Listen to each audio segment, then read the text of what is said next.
수년 전 지나간 2007년 7월은 아마도 한국교회 선교사상 가장 잔인한 해로 기억될 것입니다. 우리 교회 바로 이웃에 있는 샘물교회, 샘물교회는 사실은 우리가 쓰던 장소에 우리가 기도하면서 초대했던 개척된 교회이기도 합니다. 샘물교회 단기 선교단 23명이 아프간을 떠났다가 아프간 봉사 중에 탈레반에 의해서 피남된 사건으로서 한국 교회뿐만 아니라 한국 사회 전체가 몸살을 앓았던 악몽 같은 그런 시간이었습니다. 결국 이 사건은 인솔자인 청년부 담당 목사였던 배형규 목사와 또 한 명의 팀 멤버였던 심성민 형제 두 사람이 순교한 채로 사건 발생 42일, 귀국 시간까지 44일 만에 나머지 21명의 무사 귀환으로 막을 내리게 되었습니다. 저는 이 사건이 딱 발생하고 통보되던 순간 샘물교회 담임인 박은조 목사님과 함께 미국 콜로라도의 목회자 영성 수련회에 참여한 그 장소 현장에서 박 목사님과 함께 통보를 받았습니다. 그래서 이 사건의 처음부터 마지막 종료 시점까지 아픔을 같이 했던 그런 사건이기도 했습니다. 어제 저녁에 6주년 그 순교 기념 집회가 샘물교회에서 있었는데 제가 어제 저녁에도 말씀을 전하고 왔습니다. 이 사건은 여러 가지 면에서 한국교회로 하여금 단기 선교를 다시 돌아보게 한 사건이었음에 틀림이 없습니다. 그래도 단기 선교 해야만 할까요? 대답은 그래도 단기 선교는 계속되어야 합니다. 왜냐하면 이것은 주님의 명령입니다. 양보할 수 없는 명령입니다. 선교와 이웃사랑의 실천은 주께서 지상명령으로 우리에게 주셨던 마지막 명령이기 때문에 그렇습니다. 만일 우리의 선배들이 이 복음 선교가 전도가 어려움을 동반하고 고난을 동반한다고 해서 선교를 포기했다면 오늘 여러분과 제가 이 자리에 앉아서 지금 예배를 드리는 광경이 가능했을까요? 불가능한 일이죠. 네. 우리가 누군가를 사랑하다가 누군가를 섬기다가 거기서 문제가 발생할 수가 있습니다. 그러면 사랑을 포기하고 섬김을 포기할까요? 그것은 어리석은 일입니다. 물론 지혜로운 섬김, 지혜로운 사랑, 성숙한 사랑과 섬김을 고민할 필요는 분명히 있습니다. 저는 선교도 마찬가지라고 생각합니다. 선교가 우리에게 여러 가지로 어려움을 가져다 주었다면 이제는 좀 더 지혜로운 선교, 성숙한 선교를 고민할 필요는 분명히 있습니다. 저는 이 아프간 사건을 경험하면서 한국교회가 결정할 수 있었던 가장 나쁜 결정이 있다면 이제는 선교하지 말자라는 결정이었을 것입니다. 다행히 한국교회는 그런 결정을 하지 않았습니다. 저는 그것을 감사하게 생각을 합니다. 오늘 우리가 함께 읽은 본문 데살로니가 전서 그리고 이 편지를 받고 있던 데살로니가 교회는 단기 선교의 결과로 생겨진 교회라는 것을 여러분 아십니까? 주후 52년이나 53년경 바울의 제2차 선교여행 도중에 바울은 이제 데살로니가에 도착합니다. 데살로니가 오래 머물지 않았던 것으로 기억이 됩니다. 집중적으로 3주 동안 바울은 복음을 전한 것으로 사도행전의 기자는 기록합니다. 다 함께 사도행전 17장 1절과 2절을 같이 읽겠습니다. 같이 읽습니다. 사도행전 17장 1절 2절 시작. 그들이 암비볼리와 아볼로니아로 다녀가 데살로니가에 이르니 거기 유대인의 회당이 있는지라. 2절에요. 바울이 자기의 관례대로 그들에게 들어가서 새 안식일에 성경을 가지고 강론하며 얼마 동안 성경을 강론했다고요? 새 안식일, 지금으로 말하면 새 주일에 걸쳐. 그래서 성경학자들은 바울이 데살로니가에 머물렀던 시간을 최소 3주, 최장 6개월 혹은 7개월을 머물렀을 것이다 생각합니다. 선교학자들은 짧게는 2, 3일, 길게는 2년, 3년까지도 단기 선교로 분류해요. 3년을 넘어야 그때부터 롱텀 미션, 장기 선교라고 부르는 것입니다. 그렇다면 바울은 데살로니가에서 매우 짤막한 기간을 머물며 단기 선교를 감행한 것입니다. 그럼에도 불구하고 복음은 오늘 우리가 본문에서 5절에서 볼 수 있는 것처럼 말로만 아니라 능력과 성령과 큰 확신으로 복음이 데살로니가에 전해졌다고 말합니다. 그 결과 그들은 복음을 받아들였고 믿음의 사람들이 되었고 교회를 공동체를 세우게 되었고 8절에 의하면 그들의 믿음의 소문은 그 당시 각처에 퍼졌다라고 성경은 기록합니다. 도대체 데살로니가에 전해진 복음, 어떤 복음이었을까요? 첫째로 그 복음은 우상을 버리고 살아계신 하나님을 섬기게 하는 그런 소식입니다. 우상을 버리고 하나님을 섬기게 만든 소식이었습니다. 9절을 함께 같이 읽겠습니다. 본문 9절 다 같이 읽습니다. 시작. 그들이 우리에 대하여 스스로 말하기를 우리가 어떻게 너희 가운데 들어갔는지와 너희가 어떻게 우상을 버리고 하나님께로 돌아와서 살아계시고 참되신 하나님을 섬기는지와 거기까지. 네, 우상을 버리고 하나님께로 돌아온 것, 이것이 복음을 받아들인 가장 중요한 결과였습니다. 참된 복음, 진정한 복음이 가져오는 첫 번째 현저한 삶의 변혁은 우리가 우상을 포기하고 하나님을 섬기게 된다는 사실입니다. 어떤 하나님? 살아계시고 참되신 하나님을 섬기게 된다는 것입니다. 여기 하나님을 살아계시고 참되신 하나님이라고 기록하고 있는 대목을 주목해 보십시오. 우상이 뭘까요? 자, 하나님은 어떤 분? 살아계시고 참되신 하나님. 우상의 존재는 뭘까요? 우상은 죽어있는 것, 우상은 거짓된 것입니다. 그러니까 하나님을 묘사하는 단어와 정반대예요. 하나님은 어떤 하나님? 살아계신 하나님. 우상은 죽어있는 존재. 하나님은 참되신 하나님, 우상은 거짓된 것. 네. 우상은 죽어있는 것이며 거짓된 것입니다. 우리가 복음을 듣고 신앙을 선택한다는 것은 더 이상 죽어있는 것, 거짓된 것을 섬기지 않게 된 것을 의미하는 것입니다. 그럼에도 불구하고 아직도 우리 주변에 수많은 사람들이, 수많은 인류가 복음보다 우상을 붙들고 살고 있는 이유가 뭐라고 생각하십니까? 우상이 우리를 행복하게 할 것으로 착각하고 있는 것입니다. 우상이 우리를 행복하게 할 것으로 착각을 해요. 여러분, 성경이 증언하는 대표적인 우상이 뭔지 아세요? 대표적인 우상? 성경에 보면 은과 금으로 되어 있어요. 요즘 우리식으로 바꿔 말하면 돈, 달러, 증권, 그런 것들입니다. 자, 시편 135편 15절을 보십시오. 다 같이 읽겠습니다. 시작. 열국의 우상은 은금이요 사람의 손으로 만든 것이라. 네. 사람들이 가장 지배적 우상, 오늘 이 시대에 많은 사람들을 지배하고 있는 가장 강력하고 보편적인 우상은 바로 물질, 돈, 일의 우상이라는 것입니다. 우리의 손으로 만든 것이에요. 만들어 놓고 지배당하고 끌려다니고 그것을 섬기는 것. 이게 바로 만몬신앙, 돈신앙입니다. 늘 돈만 생각하고 돈에 끌려다니고 하나님 보이지 않아요. 돈밖에 보이지 않아요. 이것이 바로 우상인 것입니다. 돈이라는 우상입니다. 주야로 돈만 생각합니다. 이런 사람을 돈 사람이라고 말합니다. 네. 골로새서 3장 5절에 보면 신약 성경은 이런 우상의 정체를 가리켜서 이렇게 말합니다. 탐심은 곧 우상 숭배니라. 우리의 마음을 지배하는 강력한 욕심, 그것이야말로 가장 무서운 우상의 본질이라는 것입니다. 우상의 정의 뭘까요? 그것 때문에 하나님이 보이지 않는 것, 그것 때문에 하나님을 섬기는 일에 방해가 되는 일체의 것, 그것이 바로 우상인 것입니다. 탐심이 우상이에요. 때로는 돈이 우상입니다. 많은 경우 지식도 우상이 될 수 있어요. 늘 지식에 대한 욕망으로 가득 차 있다면.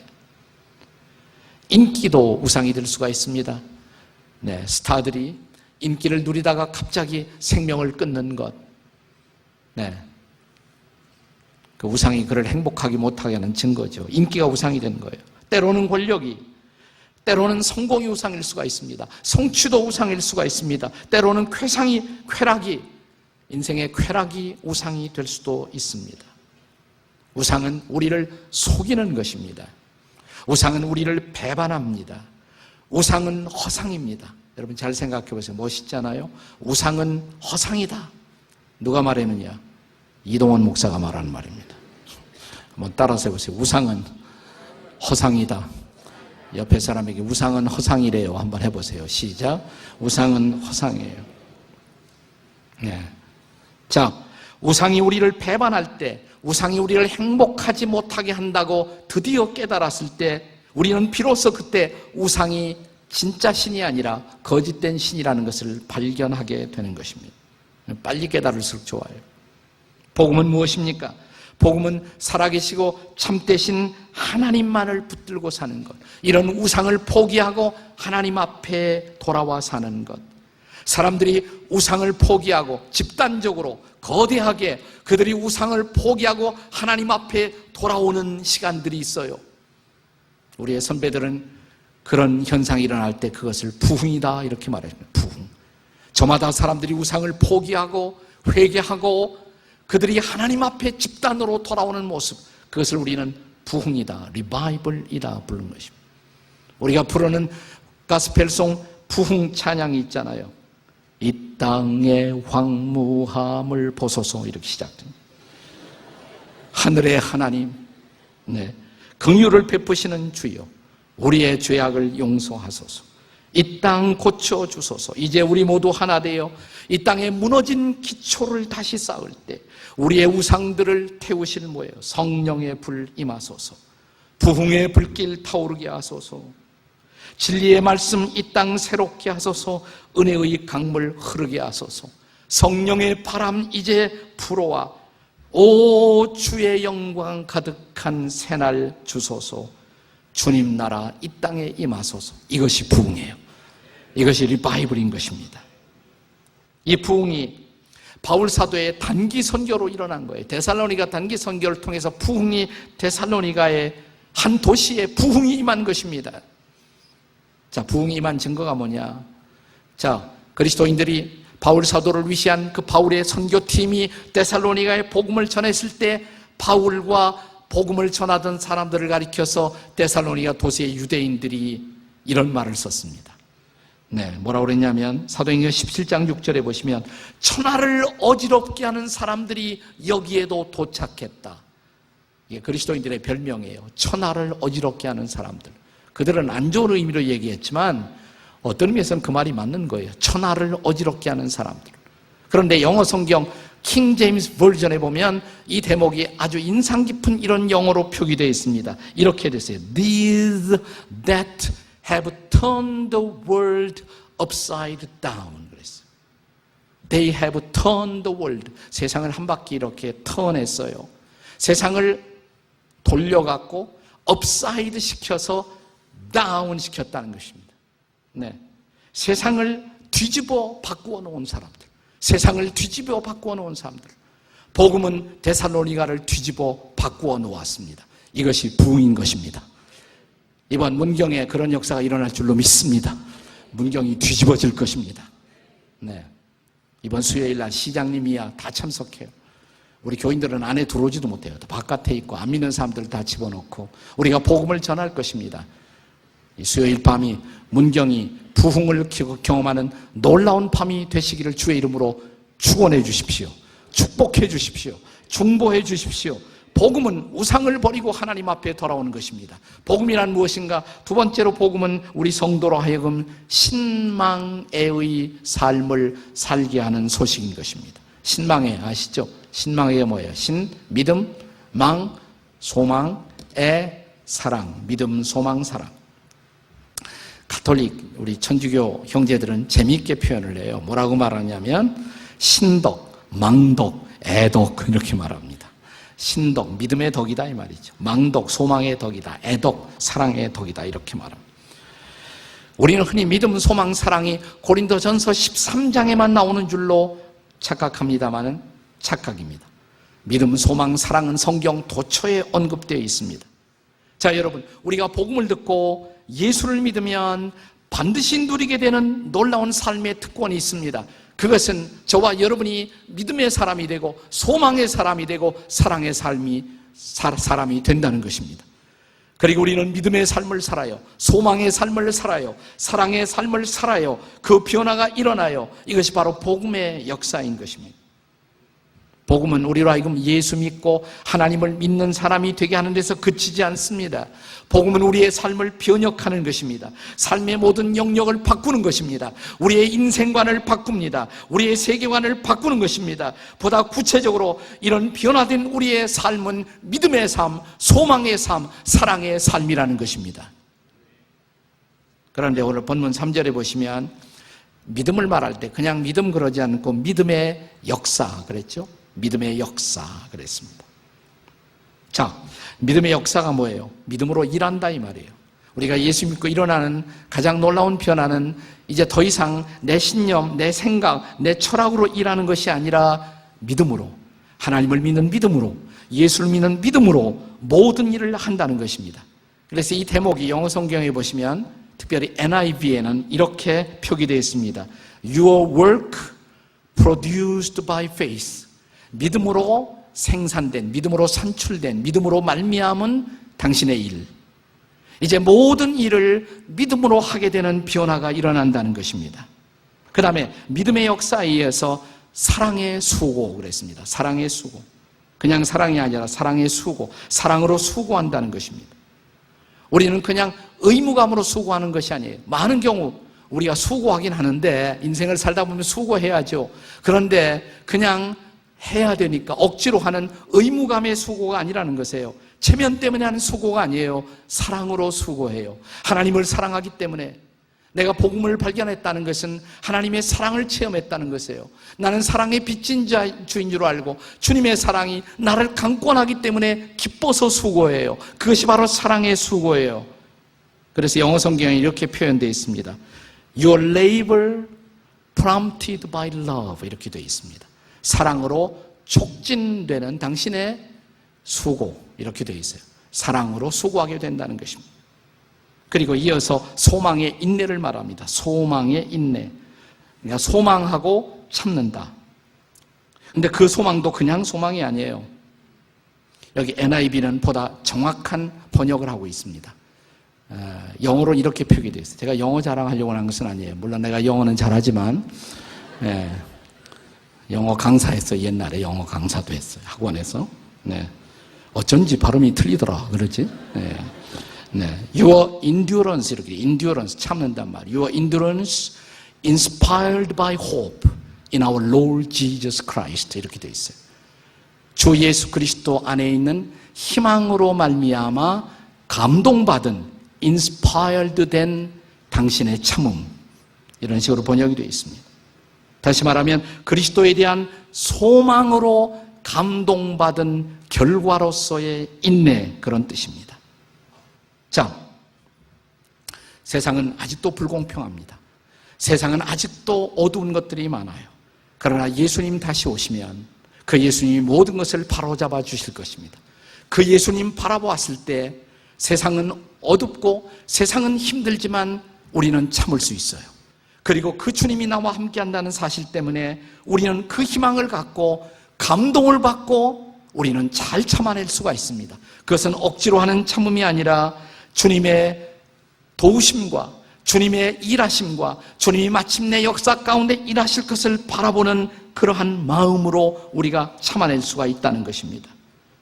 그래서 아직도 부족하지만 우리는 믿음으로 모든 일을 감당하고 사랑하는 마음으로 우리는 수고하고 예수님 생각하며 어떤 상황도 인내하며 살아가는 삶, 내가 그런 삶을 살게 되었다.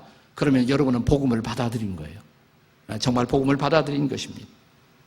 사랑하는 여러분, 믿음을 상실한 시대 속에서 그리고 사랑을 잊어버리고 있는 시대 속에서 그리고 희망을 포기당하는 시대 속에서 우리가 믿음과 소망으로 살 수가 있다. 이것이 복음이 아니겠습니까? 이것이 끈뉴스가 아니겠습니까? 바로 이 복음, 데살로니가에 전해진 복음, 이 동일한 복음을 붙들고 사는 여러분과 제가 되시기를 주의 이름으로 축복합니다. 복음은 뭐냐? 복음은 세 번째로 복음은 부활하신 그리스도의 다시 오심을 기다리게 하는 소식입니다.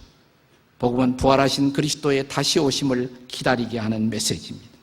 자, 바울이 데살로니가에 도착해서 전달한 복음의 핵심은 도대체 뭘까요? 그 대답을 사도행전 17장 3절에서 읽어볼 수가 있습니다. 자, 사도행전 17장 3절 다 같이 읽겠습니다. 시작. 뜻을 풀어 그리스도가 해를 받고 죽은 자 가운데서 다시 살아나야 할 것을 증언하고 이르되 내가 너에게 전하는 예수가 곧 그리스도라. 죽음 가운데서 그분이 다시 살아나신 것을 증언하면서 예수는 그리스도라고 증거했다. 데살로니가에서 바울이 그렇게 전도했다는 것입니다. 복음의 핵심은 예수님의 죽음과 부활이에요. 왜? 예수님의 죽으심으로 피 흘림으로 우리가 죄 사함 받았으니까. 예수님 부활하셨습니다. 그가 다시 살아나심으로 새 생명을 주셨습니다. 그래서 우리는 새로운 생명 가운데 살게 되었습니다. 그래서 복음은 예수님의 죽으심과 부활이에요. 그런데 바울은 데살로니가에서 전하는 메시지를 통해서 여기다 하나를 더 첨부합니다. 복음은 예수님의 죽음, 복음은 예수님의 부활일 뿐만 아니라 복음은 예수님의 다시 오심, 재림까지도 포함한다는 것입니다. 다시 오심, 재림이라고 그러죠. Second coming 이렇게 말합니다. 예수님의 재림. 복음은 거기까지 포함한다는 것입니다. 본문의 10절을 같이 읽겠습니다. 10절 다 같이 읽습니다. 시작. 또 죽은 자들 가운데서 다시 살리신 그의 아들이 하늘로부터 강림하실 것을 너희가 어떻게 기다리는지를 말하니 이는 장래의 노하심에서 우리를 건지시는 예수니라. 심판의 날 우리는 하나님의 은혜로 건짐을 받는다. 우리의 구원이 보장된다. 그 정도가 아니라 우리의 구원이 완성된다. 그래서 주님의 다시 오심은 우리에게는 궁극적인 소망이에요. 안 믿는 사람들에게는 주님이 다시 오신다는 것이 재앙이지만 믿는 우리에게는 그분이 다시 오신다는 것이 우리의 구원을 완성하는 복된 소망, 놀라운 희망인 것입니다. 아직도 이 세상은 사탄이 지배하는 세상일 수밖에 없습니다. 아직도 이 세상은 죄의 세력이 흥화하고 있습니다. 그래서 그리스도인들은 아직도 이 땅에서 고단한 삶을 살고 있습니다. 그리스도인들은 아직도 이 땅에서 소수자로 남은 자로 인생을 살고 있습니다. 그런 우리에게 예수님이 다시 오셔서 이 땅에 정의와 평화를 실현하고 하나님의 나라가 오게 하신다는 것, 이것은 우리의 궁극적인 소망이에요. 그래서 복음은 부활하신 그리스도가 역사 속에 다시 오신다는 것, 그게 바로 복음이에요. 거기까지가 복음입니다. 내 문제는 그리스도의 재림을 어떻게 기다리며 살아야 할까요? 다시 오실 주님을 어떻게 우리가 기다리며 준비하며 살까요? 여기에서 진짜 종말론과 가짜 종말론이 구별되는 것입니다.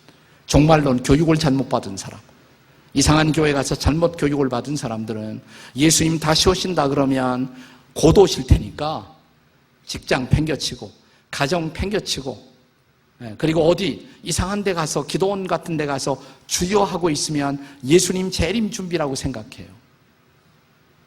데살로니가에 그런 사람이 있었어요. 데살로니가에 그리스도의 종말론을 오해한 사람들이 있었습니다. 그래서 일도 하지 않고 밤낮 예수님 기다린다고. 바울은 데살로니가에 보내는 편지를 통해서 이런 사람들에게 뭐라고 말합니까? 데살로니가 후서 3장 10절에서 이렇게 말합니다. 일하기 싫거든 뭐예요? 먹지도 말라. 이게 잘못된 재림신앙을 가진 사람들에게 바울이 경고했던 거예요. 여러분, 예수님이 만약 재림하실 때 제일 멋지게 예수님을 만나는 모습이 뭘까요? 우리는 생각하면서 기도하다 예수님 오시면 얼마나 좋을까? 뭐 좋죠. 나쁜 것은 아니에요. 근데 제가 성경을 보니까 예수님 오시고 우리가 들림을 받을 때, 공중으로 이렇게 들림을 받는다는 표현이 있긴 있어요. 성경에. 받을 때 기도하다가 공중 들림 받은 케이스가 하나도 없어요. 어떤 줄 아세요? 맷돌을 갈다가 밭에서 일하다가 한 사람은 들리고 한 사람은 버림받고 다 일하다가. 여러분, 우리가 땀 흘려 열심히 일하는 모습, 주님 앞에 얼마나 아름다운 모습이에요. 내가 열심히 일하는데 직장에서 주님이 오셨어요. 주님 오셨네요. 그러고 가시면 돼. 얼마나 좋은 일이에요.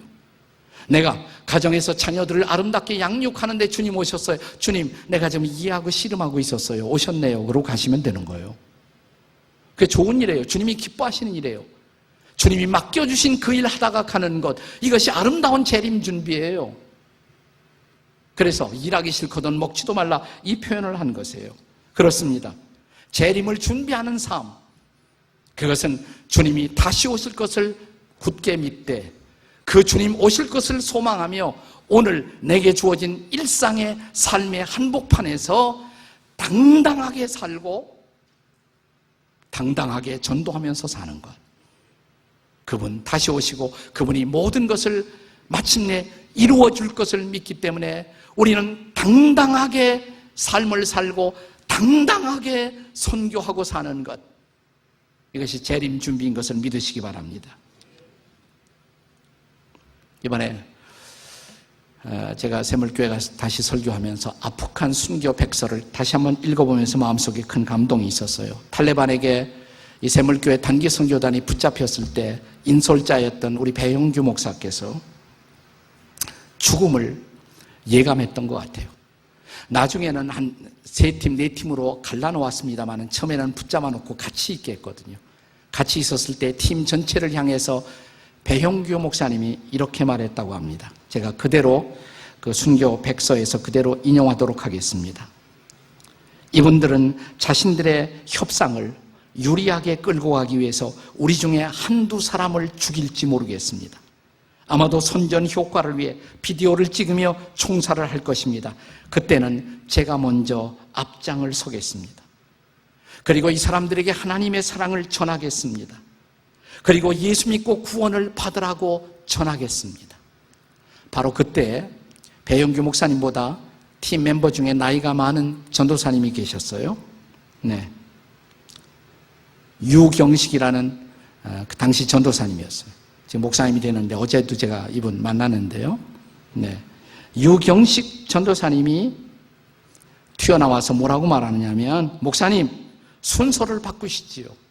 저는 살 만큼 살았습니다. 제가 죽음을 맞이하겠습니다. 이때 배영규 목사는 연장자인 유경식 전도사님을 바라보면서 이렇게 말했다고 그래요. 어디 전도사가 목사 자리를 넘봅니까? 죽음 앞에서 이렇게 말할 수 있는 여유. 전도사가 어떻게 목사 자리를 넘보십니까? 저는 어차피 나이 들면 선교지에서 인생을 바칠 생각을 했습니다. 그 몫은 저의 몫입니다. 그리고 그대로 한 거예요. 그대로. 그리고 유영식 목사님은 살아서 팀을 데리고 돌아왔고. 한편 2007년 8월 13일 탈레반이 그들의 협상을 유리하게 끌고 가기 위해서 일단 제스처를 썼어요. 2사람을 죽인 다음에 여자 2사람을 석방합니다. 여자 2사람을 석방했어요. 그때 2사람 석방에 뽑혔던 이자, 지자, 영자, 이지영 자매가 이렇게 말했다고 합니다. 여기 김경자 자매를 먼저 보내세요. 김경자 자매. 저는 괜찮아요. 몸이 좀 약해 보이는 김경자 자매를 먼저 보내라고. 여러분, 이런 광경을 보면서 탈레반이 감동을 받았다고 합니다. 탈레반이 죽음을 다투는 모습, 생존의 기회를 스스로 포기하면서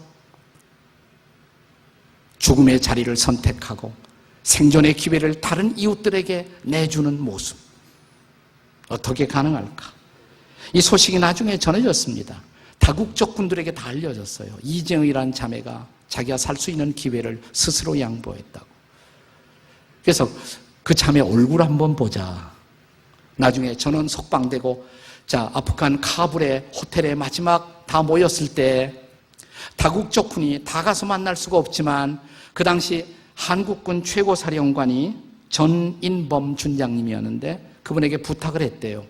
그들이 조금씩 돈을 막았고 이 목걸이를 자기 살 수 있는 기회를 양보했던 이지영 선교사, 이지영 자매에게 전하라고. 그래서 목걸이를 전했다는 거예요. 사랑하는 여러분, 이것이 복음의 능력인 것입니다. 이것이 바로 복음의 소망인 것입니다. 이것이 바로 주님의 다시 오심과 그때 비로소 하나님의 나라의 완성을 믿는 사람들의 소망인 것입니다.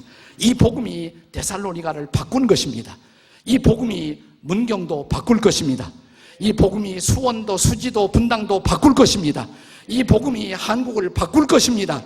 이 복음이 소망입니다. 이 복음을 붙들고 사는 저와 여러분이 되시기를 주의 이름으로 축원합니다.